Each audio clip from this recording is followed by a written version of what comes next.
cette grande édition d'information.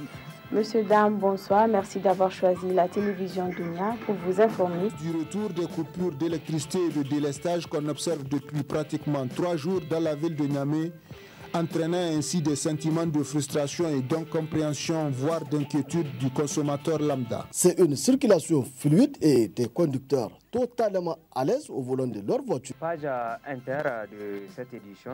Voilà Hugo Chavez quand il s'agit de parler en public. Ces déclarations.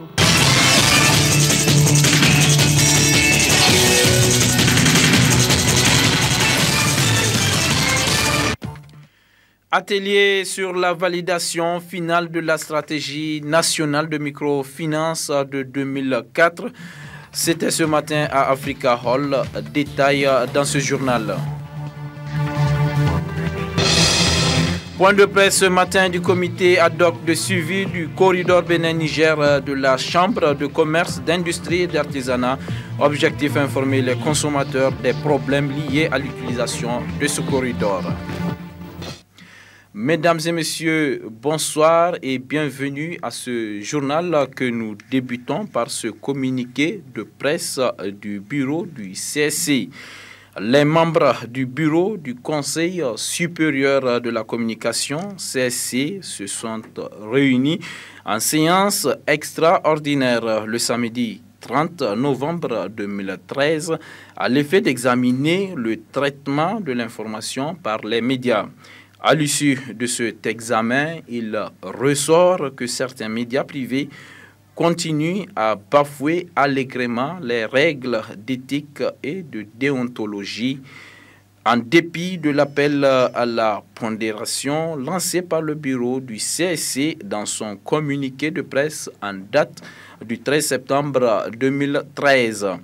La persistance de ces pratiques préjudiciables à la liberté de la presse et à la crédibilité des médias nigériens a amené les membres du bureau du CSC, conformément au texte en vigueur, à engager la procédure de saisine d'office du CSC concernant 3 médias, à savoir le bi-hebdomadaire Opinion, l'hebdomadaire Le Courrier et la télévision Bonferré.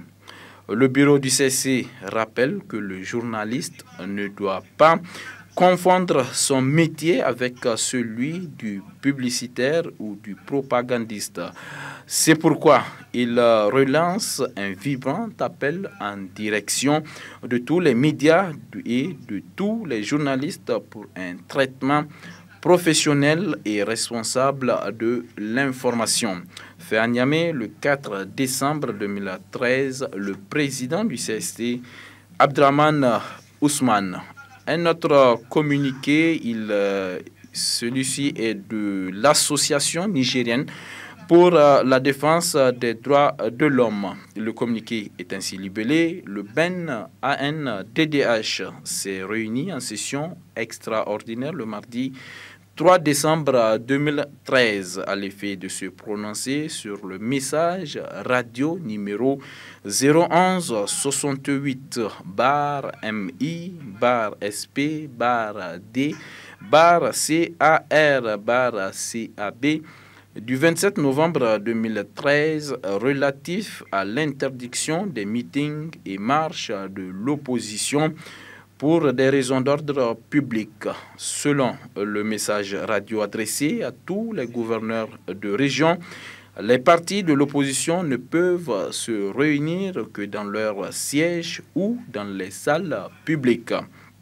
Au regard de cette menace grave aux libertés fondamentales, le BEN ANDDH constate que la mesure d'interdiction des meetings et marches décidée par le ministre de l'Intérieur est une violation pure et simple de la liberté et de la liberté de manifestation consacrée par la Constitution en son article 32 qui énonce que l'État reconnaît et garantit la liberté d'aller et venir, les libertés d'association, de réunion, de cortège et de manifestation dans les conditions définies par la loi.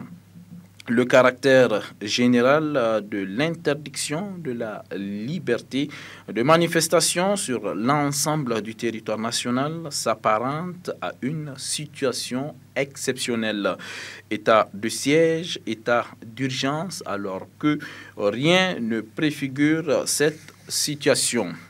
Au regard de ce qui précède, le PEN-ANDDH demande au gouvernement de revenir sur sa décision qui n'est ni plus ni moins qu'une mesure anticonstitutionnelle. Rappelle aux autorités à tous les niveaux que l'État a le devoir de garantir toutes les libertés fondamentales consacrées par la Constitution. Niamey, le 4 décembre 2013, le président Djibril Abarchi.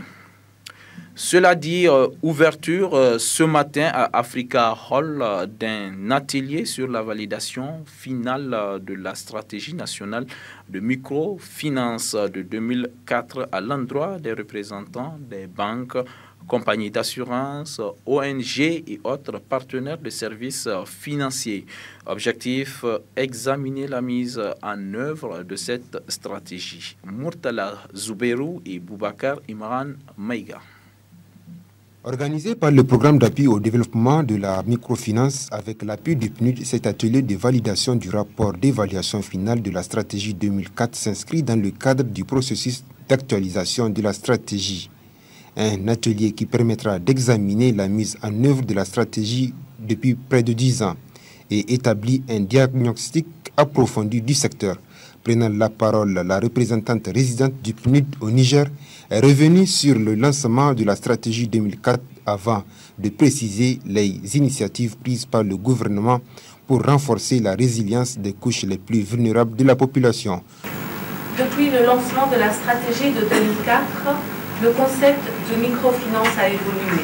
On parle aujourd'hui de finance inclusive et on met davantage l'accent sur l'accès de tous, y compris les plus pauvres, aux services financiers. Permettez-moi de souligner que les partenaires techniques et financiers sont préoccupés par la faiblesse de la demande et de l'offre de services financiers inclusifs au Niger, qui malgré les efforts entrepris, occupe l'avant-dernière place dans ce domaine dans la zone UEMOA. Or, comme nous le savons, l'accès aux services financiers est un facteur important, sinon essentiel, de l'amélioration de la résilience des populations vulnérables, en particulier en matière de sécurité alimentaire. La résilience est pour les partenaires techniques et financiers un axe prioritaire de coopération avec le Niger dans les prochaines années. Aussi, nous nous réjouissons des initiatives prises par le gouvernement pour renforcer la résilience des couches les plus vulnérables de la population, comme l'initiative 3N, qui constitue un axe majeur du plan de développement économique et social 2012-2015. Le secrétaire général du ministre des Finances, Djibril Anounou, représentant le ministre, a souligné toute l'importance des microfinances au Niger et remercié les partenaires techniques et financiers qui œuvrent dans ce secteur. Il a en outre exhorté les participants à être attentifs tout au long des travaux. En effet, le secteur de la microfinance de notre pays demeure encore le moins développé de la sous-région, comme l'a rappelé la représentante, le représentant résident de la sous-région, avec un taux de pénétration de 1,1 client pour 1000 habitants, contre une moyenne de 7,4 clients dans l'espace UEMOA. Il se caractérise également par l'absence de grands réseaux solides et viables, et il est constitué de nombreuses petites structures sans encadrement pour lesquelles il est plus ardu et délicat d'assurer une correcte surveillance. Au regard de la qualité des participants ici réunis, nous demeurons persuadés que vos travaux aboutiront à des résultats concluants et qui contribueront de façon substantielle et significative à l'enrichissement du rapport des consultants. Je voudrais, avant de terminer mes propos, remercier vivement nos partenaires au développement notamment le PNUD et l'UNCDF, et tous ceux qui ont contribué à la réussite de cette rencontre. Cet atelier qui réunit les participants venus de toutes les régions du Niger va débattre sur les leçons et les bonnes pratiques identifiées par les consultantes et aussi sur les contraintes rencontrées dans la mise en œuvre de la stratégie nationale de microfinance au Niger de 2004. Le comité ad hoc de suivi du corridor Bénin-Niger de la Chambre de commerce, d'industrie et d'artisanat a animé ce matin un point de presse. Objectif, informer les consommateurs des problèmes liés à l'utilisation de ce corridor. Un problème qui plonge l'ensemble des acteurs transitaires, commerçants, importateurs, exportateurs, transporteurs, vendeurs de véhicules d'occasion et conducteurs dans une situation d'impasse, ce qui n'est pas sans conséquence sur les prix des produits de première nécessité. Le point avec Sidi Mohamed Moussa, président comité ad hoc de suivi du corridor Bénin-Niger. L'Assemblée générale de la Chambre de commerce, d'industrie et d'artisanat du Niger, en sa session du 12 décembre 2011, a, après avoir analysé les conditions d'utilisation du corridor Bénin-Niger, donné mandat au bureau pour explorer les voies et moyens permettant de résoudre les problèmes rencontrés. À cet effet, un comité ad hoc composé de tous les acteurs transitaires, commerçants, importateurs, exportateurs, transporteurs, vendeurs de véhicules d'occasion, conducteurs, a été mis en place. Le comité ad hoc a entrepris plusieurs démarches au niveau des autorités portières béninoises et des autorités nigériennes en vue de la recherche de solutions aux problèmes d'utilisation du corridor Bénin-Niger. Une rencontre entre l'ambassadeur du Bénin au Niger et le ministre du Commerce et de la Promotion du secteur privé s'est tenue le 13 novembre 2013, au cours de laquelle il s'est dégagé la nécessité de relancer les échanges et la concertation entre les deux pays en vue de conjuguer les efforts pour réduire, voire éliminer les obstacles et autres pratiques anormales. Suite à cette rencontre, le ministre du Commerce et de la Promotion du secteur privé a demandé à la Chambre de commerce, d'industrie et d'artisanat du Niger de lui présenter un état des lieux sur l'utilisation du corridor Bénin-Niger et les difficultés que rencontrent les opérateurs économiques au niveau du port autonome de Cotonou. Problèmes rencontrés dans l'utilisation du port et du corridor. Les opérateurs économiques nigériens rencontrent de nombreux problèmes dans l'utilisation du port autonome de Cotonou et du corridor béninois, au nombre duquel 1. L'absence de concertation lors de l'application de certaines mesures relatives à la gestion du port autonome de Cotonou. Le non-respect de la clé de répartition du fret à raison de 2 tiers pour les transporteurs nigériens et 1 tiers pour les transporteurs béninois. La non-acceptation de l'assurance brune CEDEAO. La persistance des tracasseries au niveau du port de Cotonou et tout au long du corridor, par exemple, création d'un poste de contrôle à l'intérieur du port. Pour les opérations au port, il n'est accordé que 7 heures de temps pour l'entrée et la sortie des camions. Au-delà, une pénalité de 70 000 francs par camion est appliquée. Le débarquement de conteneurs qui arrivent au port est soumis au contrôle d'une autorité qui s'appelle l'IMCC, qui entraîne une lenteur excessive dans l'enlèvement des marchandises. L'application de la TVA sur les marchandises en transit.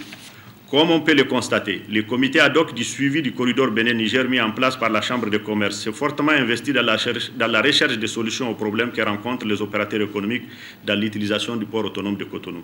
Malgré les efforts engagés par la partie nigérienne en vue de la recherche des solutions aux problèmes d'utilisation du port de Cotonou, les autorités béninoises viennent de décider de manière unilatérale et sans concertation de la limitation de la charge à laisser à travers un communiqué en date du 28 novembre 2013. Cette mesure a pour conséquence la perturbation du chargement au niveau du port autonome de Cotonou. Elle entraînera certainement une augmentation sensible des coûts de transport, ce qui risque de créer un engorgement au niveau du port de Cotonou, pouvant occasionner une perturbation de l'approvisionnement des pays en produits de première nécessité. Face à cette situation, la Chambre de commerce a entrepris des contacts auprès des autorités béninoises et a saisi les autorités nigériennes au plus haut niveau afin qu'une solution appropriée soit trouvée à cet épineux problème. C'est pourquoi la Chambre de commerce demande aux opérateurs économiques d'être mobilisés et solidaires pour faire face à tous les problèmes rencontrés dans le cadre de leurs activités. Point de presse animé cet après-midi au Haut Commissariat à la modernisation de l'État et décentralisation par le Haut Commissaire et le coordonnateur technique du MEDEN Pour apporter plus de précision sur la troisième session ordinaire du comité de pilotage du projet modernisation de l'État et décentralisation au Niger, Issa Mustafa et Imran Maïka. Le Haut Commissariat à la modernisation de l'État, dans sa mission de concevoir, de superviser, de coordonner, de suivre et d'évaluer toutes les actions tendant à moderniser l'État et les collectivités territoriales. Dans cette optique, des stratégies d'intervention sont bâties autour de la problématique de la prestation de services publics de qualité aux usagers à travers le renforcement des institutions de l'État. À côté du Haut Commissariat à la modernisation de l'État travaillent certains partenaires. C'est le cas du MEDEN à travers un comité de pilotage du projet modernisation de l'État et décentralisation au Niger qui a tenu sa troisième session ordinaire. Une session qui comporte une évaluation et des perspectives. Toute la gratitude du peuple nigérien à la coopération française qui a accepté de nous accompagner, de nous appuyer financièrement et techniquement pour la mise en œuvre de ce projet modernisation de l'État et décentralisation au Niger, communément appelé MEDEN. C'est un projet qui s'étend sur 3 années. Nous sommes en train de boucler la première année d'exécution. Je peux vous déjà à ce stade vous assurer que tout s'est très bien passé. Contrairement à beaucoup d'autres projets, nous n'avons pas connu de problème de consommation de crédit. À ce niveau, la satisfaction elle est totale. En ce qui concerne le MEDEN, une présentation sommaire du plan annuel de travail et du budget 2014 a été faite par M. Dieuleveux Thierry, consultant technique de ce projet. Le projet MEDEN, en tout, il fait 1 million d'euros sur 3 ans. Et l'an dernier, nous avons disposé de 420 000 euros à peu près, sur lequel on a dépensé pratiquement les 3/4. En ce sens, le commissaire parlait d'un succès. Et c'est à ce titre qu'en 2014, nous bénéficierons de la même somme, de nouveau 420 000 euros, permettant de démultiplier les actions que nous avons conduites cette année. Avec toutefois quelques petits changements, je ne vais pas être très long, mais les évoquer rapidement. D'abord, le haut-commissaire évoquait tout à l'heure que dans le bilan 2013, on n'avait pas rachevé l'actualisation du PIMAP, qui était un programme de modernisation rattaché au ministère de la fonction publique. Donc, puisque cette action a été menée à son terme et elle le sera définitivement le 17 décembre avec l'atelier de validation, du coup, rien ne justifie que ce sujet reste inscrit à l'ordre du jour du MEDEN, puisque l'outil existant désormais, c'est au ministère de la fonction publique de s'en saisir pour travailler sur ses propres axes de priorité. Le MEDEN, à travers toutes ses composantes, entend donc renforcer les capacités des institutions de l'État au niveau local et régional. Le haut-commissaire est surtout conscient que cela n'est possible que par le concours des nouvelles techniques de l'information et de la communication et du changement de comportement de certains agents de l'État. Sur l'instruction du cabinet du Premier ministre, de son Excellence Monsieur le Premier ministre, le haut-commissariat va dans les jours à venir mettre un dispositif à l'entrée de cet immeuble qui permettra d'accéder à l'immeuble sur la base d'un système de pointage électronique et biométrique. C'est vrai, tout est presque prêt et selon les informations obtenues auprès du prestataire, le système pourra être opérationnel avant le 15 décembre. Main dans la main, le Haut Commissariat à la modernisation de l'État et le MEDEN entendent mettre en œuvre une situation de mise en œuvre du projet à travers toutes ses composantes qui consistent à développer un programme de recherche et de formation, mais aussi et surtout d'assurer le suivi du bon déroulement du projet. Ouverture ce matin au Palais des Congrès d'un atelier national de validation du plan d'action du programme 2014-2018 Niger UNICEF. Il a pour objectif l'élaboration d'un document sur la base duquel toutes les actions en matière de protection de l'enfant seront inscrites. Compte rendu Idi Maman Siraji et Ibrahim Idi.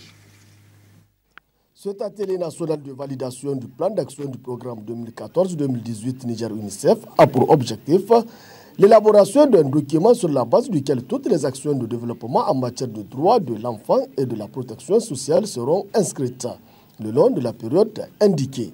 Elle réunit tous les acteurs nationaux intervenant dans le domaine des questions relatives aux droits des enfants et à la protection sociale, ainsi que les experts de l'UNICEF, une institution qui, des années durant, a œuvré aux côtés du Niger pour l'atteinte des progrès dans le domaine des droits des enfants et de l'équité sociale. Le programme qui vous est soumis pour validation vise à contribuer à une meilleure réalisation des droits des enfants et des femmes, tout en assurant la réduction des disparités en matière d'accès aux services sociaux de base. Cet atelier est la phase finale au cours de laquelle nous sommes appelés à valider les plans d'action du programme de coopération pour la période 2014-2018, et en gardant en mémoire les paroles du président Mamadou Issoufou à la table ronde de Paris en novembre dernier, je voudrais citer qu'il n'y a pas de vent favorable pour celui qui n'a pas d'objectif. Le Niger a un objectif, aider les bateaux Niger à arriver à bon port. Le Niger fait de la protection sociale et du droit de l'enfant une préoccupation. C'est pourquoi, dira le secrétaire général du ministère du Plan, les autorités se sont attelées très tôt à la mise en œuvre d'importants programmes dans le secteur. Le document qui est soumis à votre appréciation au cours de cette rencontre est le fruit de tout un processus qui a débuté il y a de cela un peu plus d'1 an. C'est un processus qui se veut très participatif en ce sens qu'il a regroupé tous les acteurs, aussi bien du niveau central que régional, de la société civile, et ce, en collaboration avec leurs homologues du bureau UNICEF et des bureaux de zone. Les enfants des régions de concentration des interventions du programme ont également été consultés dans le cadre de ce processus. Vous avez la responsabilité et la charge d'examiner et de valider cet important document qui engagera et régira pour une période quinquennale les relations de coopération entre le Niger et l'UNICEF. À cet égard, je vous exhorte à plus de clairvoyance, d'objectivité et de réalisme dans votre appréciation, afin qu'au sortir de cet atelier, nous puissions dégager un consensus fort autour des principales préoccupations. De 2009 à 2013, l'UNICEF a mobilisé plus de 155 milliards de francs CFA dans le cadre de son programme régulier qui est celui d'offrir un meilleur cadre aux enfants du Niger, soit un taux de mobilisation de 116% exécuté à hauteur de 90%. Malgré cet excellent résultat, beaucoup reste encore à faire. Donc, les participants à cet atelier national ont un énorme défi à relever, qui est celui d'élaborer un programme meilleur que celui qui arrive à échéance le 31 décembre prochain.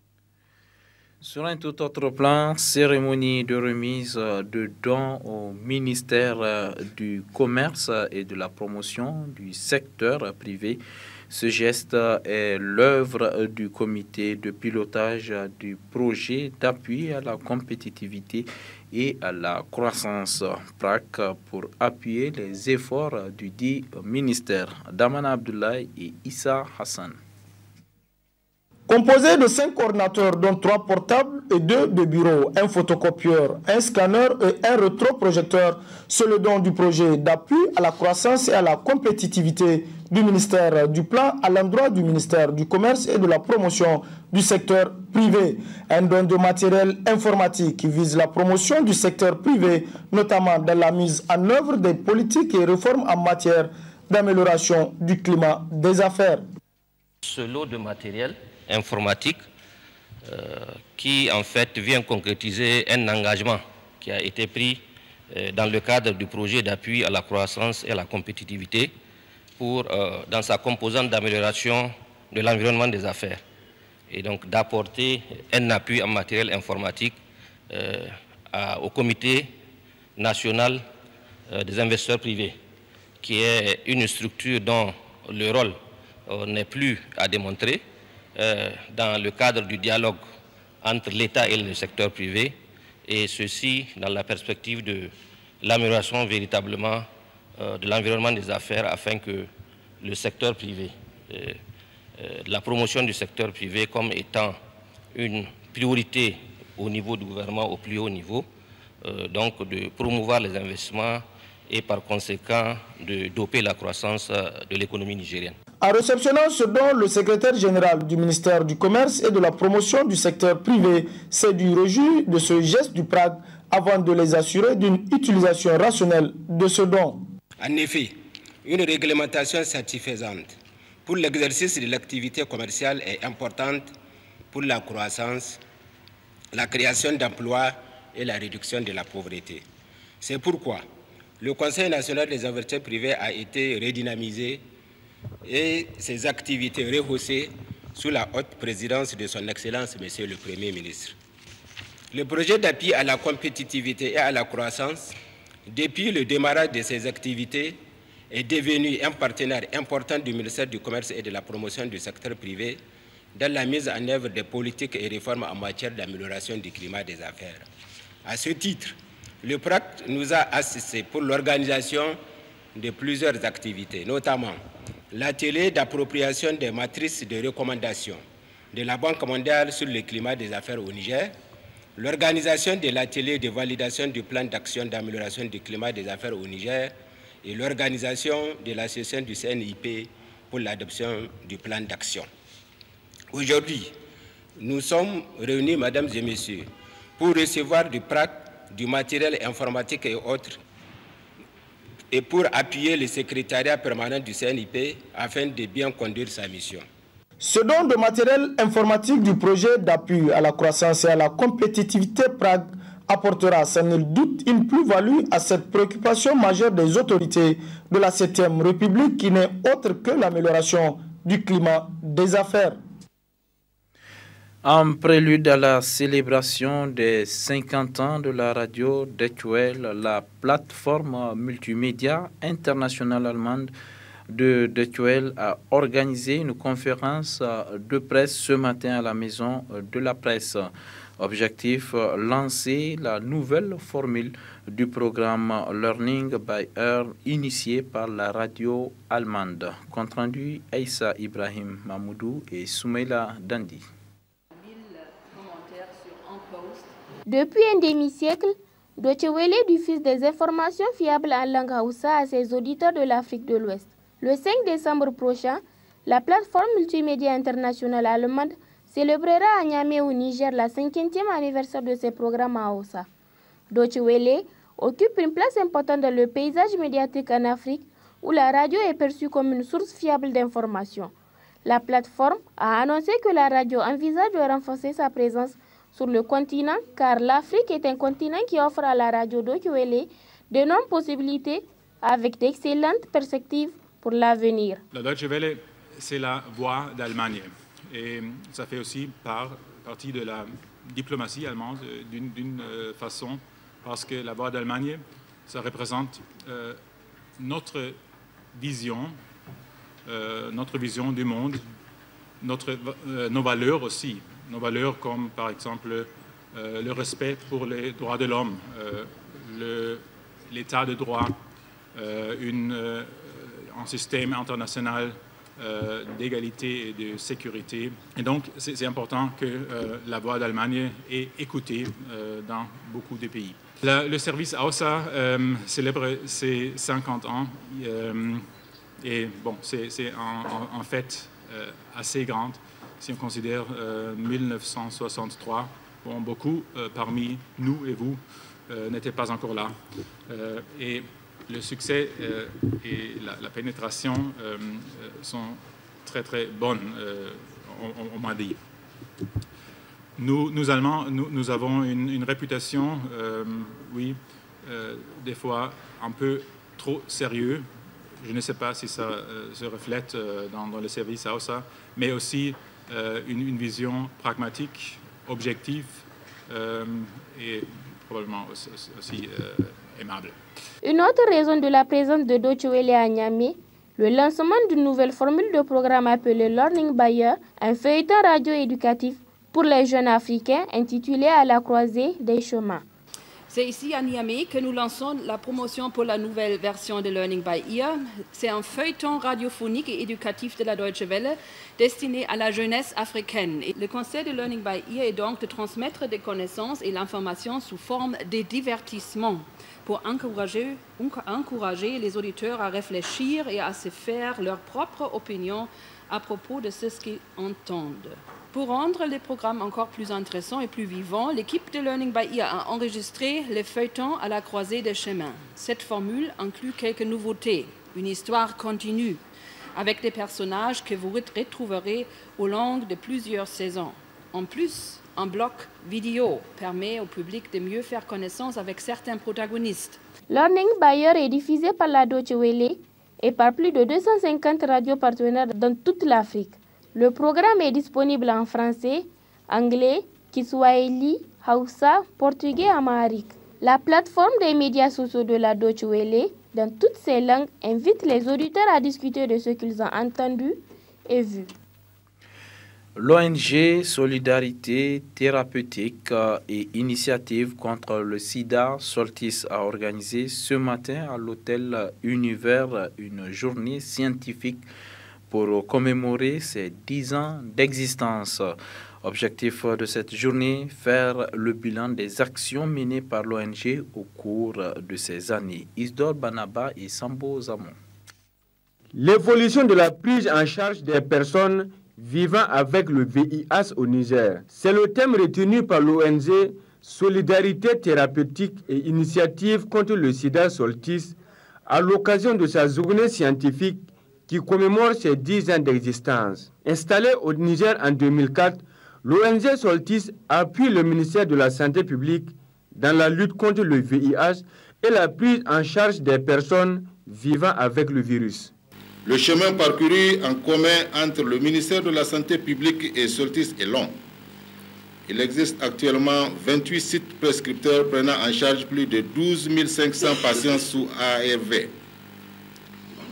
Soltis contribue à l'extension des services de prise en charge de qualité de VIH au Niger à travers le projet d'appui à la décentralisation dénommé Capacité pour l'accès aux soins et le système d'information sanitaire grâce à l'initiative 5%. En 9 années d'activité, l'ONG Soltis tire un bilan satisfaisant, même si beaucoup reste à faire. Notre bilan, nous sommes assez satisfaits parce que quand nous sommes venus au Niger, c'était vraiment au tout début de la prise en charge des malades. Regardez aujourd'hui l'environnement de la lutte contre le sida au Niger. Vous avez la prise en charge des malades dans 28 centres. Et Soltis a accompagné le renforcement de capacité de toutes ces structures qui prennent aujourd'hui en charge les malades. La prévalence du VIH est passée de 0,7% en 2006 à 0,4%. L'ONG Soltis entend s'y mettre afin de permettre au Niger d'atteindre l'objectif zéro nouvelle infection, zéro stigmatisation et zéro décès liés au sida visé par l'OMD 6 d'ici 2015. Aujourd'hui, vraiment, les perspectives pour nous, c'est de voir la décentralisation devenir une réalité. Qu'au niveau de tous les hôpitaux de district, au niveau des centres de santé intégrés, les malades puissent être pris en charge, mais alors de manière qualitative. Donc nous pensons qu'il faut aussi travailler sur le système d'approvisionnement des médicaments parce que si on forme les prestataires qui savent prendre en charge les malades et que les produits n'arrivent pas, on ne peut pas avoir une prise en charge de qualité. Donc aujourd'hui, les perspectives, c'est vraiment de travailler sur ces aspects-là, la décentralisation, mais aussi le système de distribution des médicaments pour les rapprocher des populations. L'ONG Solidarité Thérapeutique et Initiative contre le sida a été créée en 2003 avec pour objectif de renforcer le système de santé dans les pays où elle intervient pour offrir une prise en charge qualitative des malades du sida.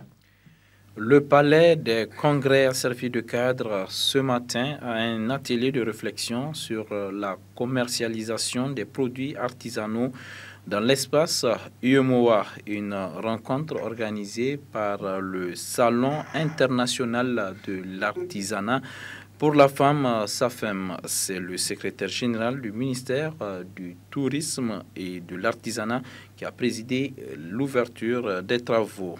Détail avec la télévision Dunia. Réfléchir sur la commercialisation des produits artisanaux dans l'espace UEMOA, tel est l'objet de la présente rencontre organisée par le Salon international de l'artisanat pour la femme SAFEM. Après avoir remercié l'assistance pour avoir honoré de leur présence à l'atelier, le secrétaire général du ministère du Tourisme et de l'Artisanat, en lançant les travaux, a souligné l'importance de l'artisanat au Niger. Au Niger, l'artisanat est un secteur dynamique, de croissance forte et diversifiée, qui occupe environ 900 000 personnes dans 240 000 micro et petites entreprises de production, de services ou d'art, employant chacune en moyenne 2 à 3 personnes. Ces emplois sont répartis aussi bien en milieu rural, ce qui représente plus de 90%, qu'en milieu urbain. L'artisanat, c'est aussi le secteur par excellence des couches sociales les plus vulnérables.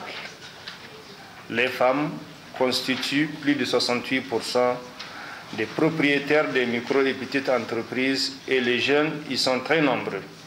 On y trouve 40% de moins de 30 ans et 52% de moins de 35 ans, dont 2% de personnes handicapées. Cela dénote, si besoin est,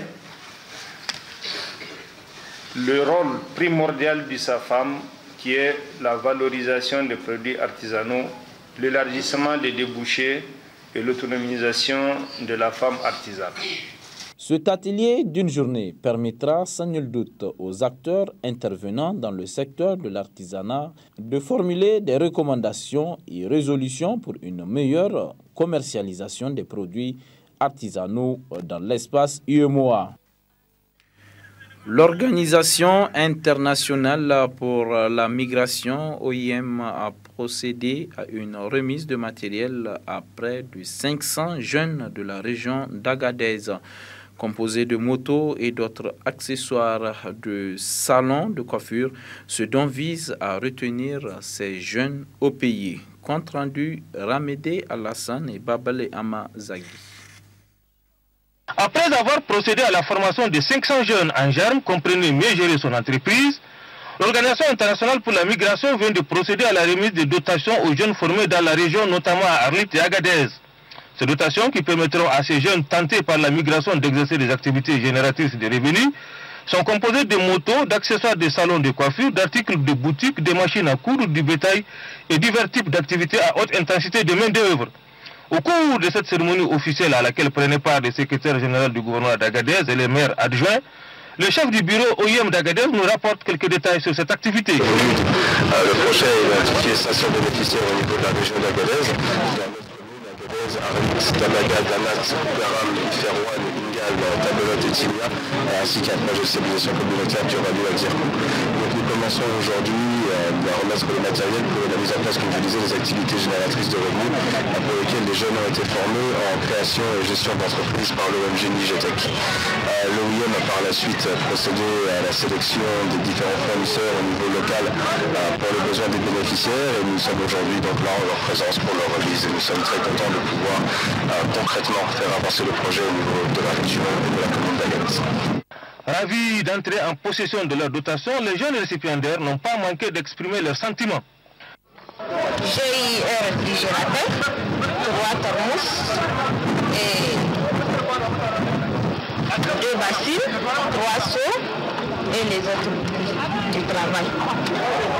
Là, ma joie, je ne peux même pas vous dire ma joie. Je remercie vraiment l'OIM. À travers ce projet-là, moi et mes camarades, vraiment,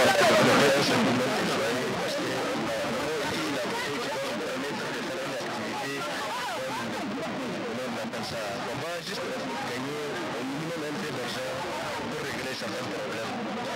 Peut-être certains de nos camarades, cette épreuve va les empêcher d'essayer d'aller où on appelle ça un minimum. Le secrétaire général du gouvernement, en prenant la parole, s'est réjoui d'une telle initiative qui, selon ses propos, pourra fixer définitivement ses candidats à la migration dans leurs terroirs respectifs et de conclure en prodiguant des sages conseils aux récipiendaires pour une utilisation efficiente de leur...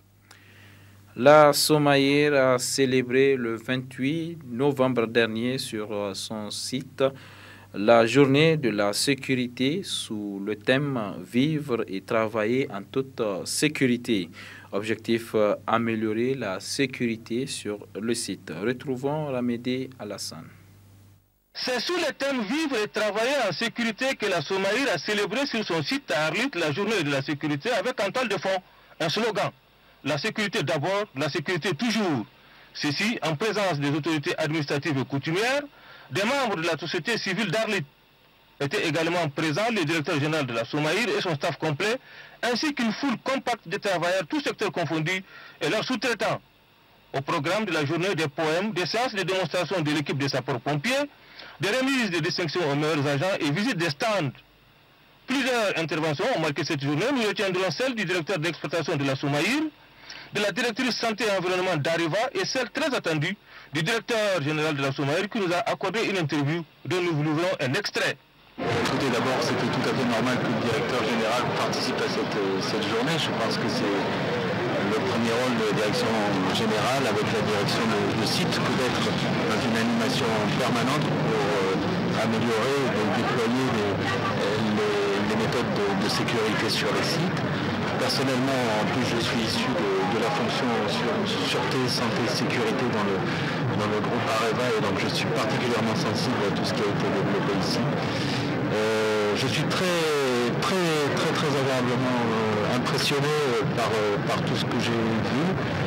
J'avais déjà suivi tout ce qui avait été fait pendant la période de reconstruction suite aux attentats du mois de mai et dans la période de redémarrage. C'est une opération qui s'est passée très bien, dans de très bonnes conditions sur le plan de la sécurité. Et puis aujourd'hui, je vois d'abord des personnes engagées, un management qui va de l'avant, des stands qui sont très explicites et qui montrent bien les choses, une grande implication et je crois que c'est important.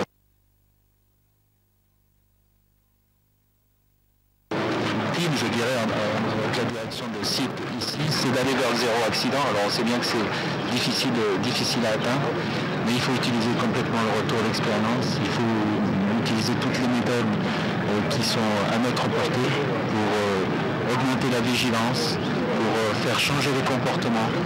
Et on le disait tout à l'heure en introduction dans nos discours d'entrée, mais je crois qu'on a gagné en matière de sécurité quand à la fois chacun raisonne pour lui-même et chacun raisonne pour le collectif. Cette journée est assortie d'une visite des stands au cours de laquelle ont été présentées toutes les mesures et dispositions relatives à la sécurité des travailleurs et des installations de la Somaïr, intégralement reconstruites suite aux attentats qui l'ont endommagé en mai dernier. Voilà, point final de ce journal. Merci de l'avoir suivi. Passez d'excellents moments en compagnie des programmes de la télévision Dunia. Au revoir.